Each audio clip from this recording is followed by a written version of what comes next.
Hello everyone and welcome to another knife review. This one is on the Tad Hawk Dauntless. It is a collaboration between Grant and Gavin Hawk, who did stuff like the tie lock, was it called the cricket? I don't remember. The beetle, something like that, some insect name. But they're these really cool knife designers, really innovative.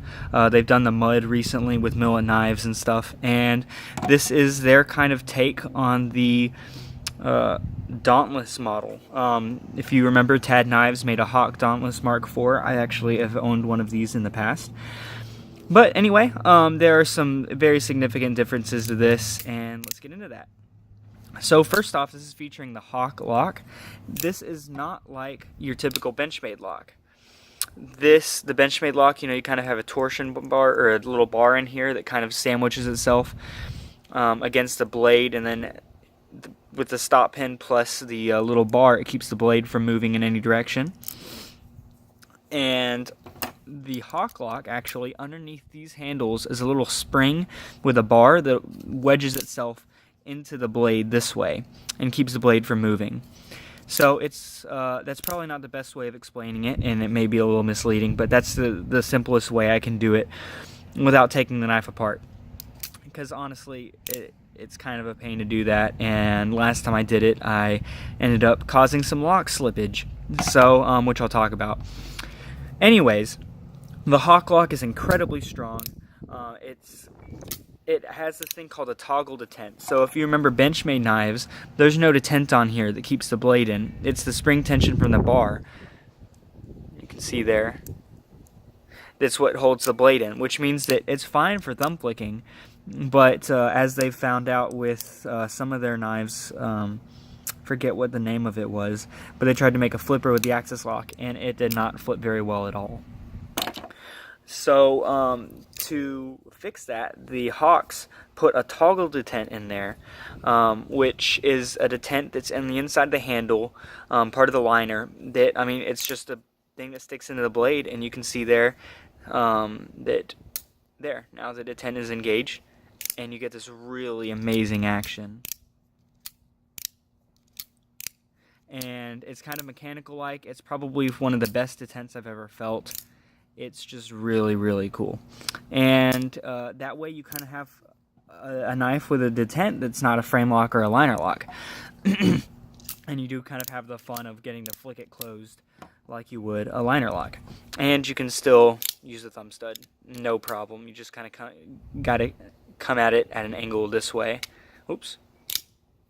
No problem. It's extremely strong. It's fun to play with. There's no movement in it whatsoever now. Whenever I originally got it from the buyer, or whenever I bought it off of Blade Forums, it did have a little bit of up and down play, and then as I mentioned, I made it worse and got some lock slippage. And I sent it to Gavin, and guys, Gavin is good to go. I sent it to Gavin, and he got it back to me in a week. That's incredible, and I think part of that is because they don't make their own knives. This is not a custom knife. He's figuring out designs and that sort of thing, and so it gives them more time to repair and do stuff like that, which is awesome. So also, you can see that the looks are a little bit different. I really like the ergonomics on this guy. They've got a really nice back spacer here. Got some nice work put into it. You can see here that the G10 liner, or the G10 scale, is raised above the liner, which means it's really nice whenever you flip this, because it kind of produces a little bit like a little divot for your finger to go into. If you've ever used a Shirogorov, or I think the Holt has it too, the Holt Spectre. There are a lot of blades that do it, but where you kind of have a little portion milled for your finger to go into, they've kind of accomplished this just with the liners and the scales, and so that's just a really nice feature. Your thumb kind of feels more at home against it than more of your traditional flippers, that don't have anything there. The blade steel on this guy is CTS XHP, which is my absolute favorite blade steel, as seen on knives like the Swish Buoy right here. The flipper tab is milled very nicely. It is running on ball bearings, and you can see that there's a nice amount of room in there, and it's kind of a thick knife, and that's just because they've got a lot to this mechanism that they're trying to fit in. You can see here that it's thicker than like the SNG. Here's a Sabenza that it is thicker than. So anyways, just thought I'd mention that. It's a little bit on the thicker side behind the edge. I sharpened this one, I believe, at 18 or 19 degrees per side, and I just followed the factory angle. It took a very nice polish. It's insanely sharp, and it's held that edge very nicely. It's got the hot clip, which it's not my favorite clip in the world. I think I would rather take a regular clip, but I do like the looks of this one, and I like the idea of it. Just it makes it a little bit difficult to carry in some athletics sometimes, or maybe some with kind of a thicker layer. Jeans, it works fine, but you do have to kind of make a conscious effort to clip your knife. When most of us do not really consciously clip our knives. Normally we just kind of put it in our pocket and push and let the clip do the work, but here we kind of gotta make ourselves do the work, even though I do kind of like the concept behind it. I like that it's their way of solving a problem, just maybe not one that needs to be solved. Personally, I'm not a huge fan of the stone wash. It's kind of more of a dark acid wash in my opinion. As y'all know, I prefer kind of the mirror polish stone wash, or at least something like what's on my Avo here, just kind of this light stone wash. But this guy's got a pretty deep, dark stone wash. Not 100% fan of that one. So, as I mentioned, right now, these are really hard to find. They are sold out everywhere. I mean, mainly Tad is the only dealer. However, they are looking to do another run, and that'll be an Elmax deal. So if you really like what you see here, I would go ahead and check that out.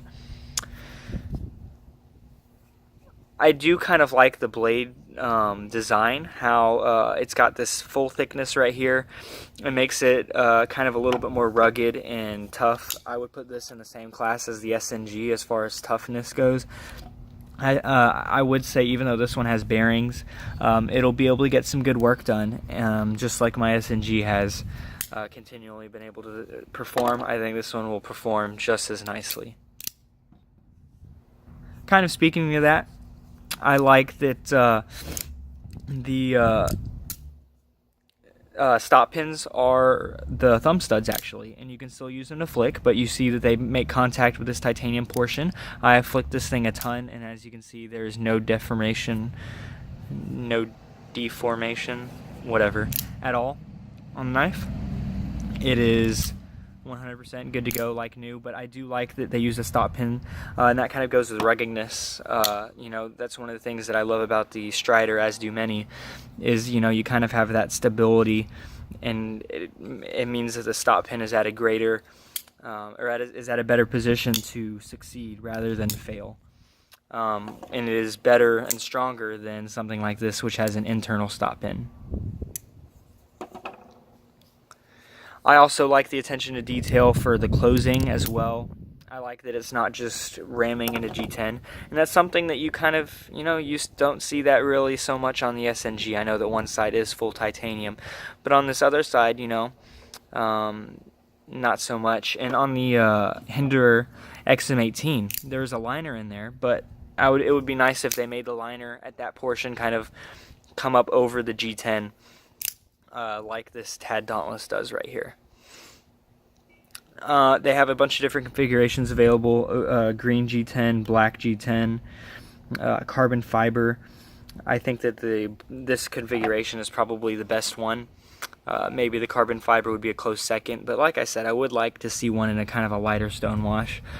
Maybe even a two-tone type one, like my old Hawk Dauntless, or Mark IV was. That would be really nice. It's kind of a heavy blade. As you can see in here, there's really no milling done at all.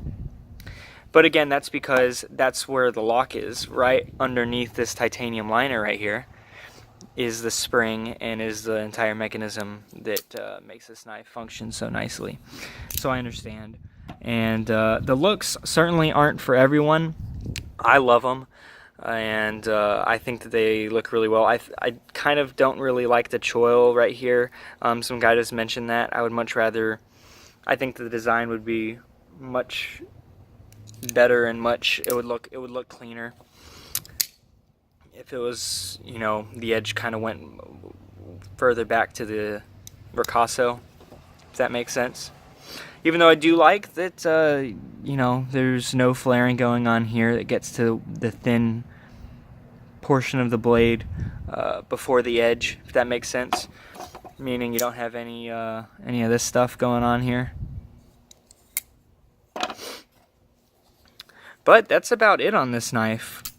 I mean, it's a great quality piece. You're not going to have any problems with fit and finish, any of that stuff.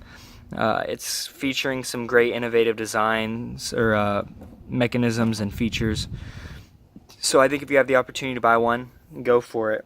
And if you really don't want to try to hunt one down on the secondary market, then just wait until they release it in LMAX. Alright guys, I'll see you in the next video. This one was kind of quick, but there wasn't a whole lot to talk about on this knife. It's pretty straightforward other than the stuff that I mentioned. So, y'all have a good one.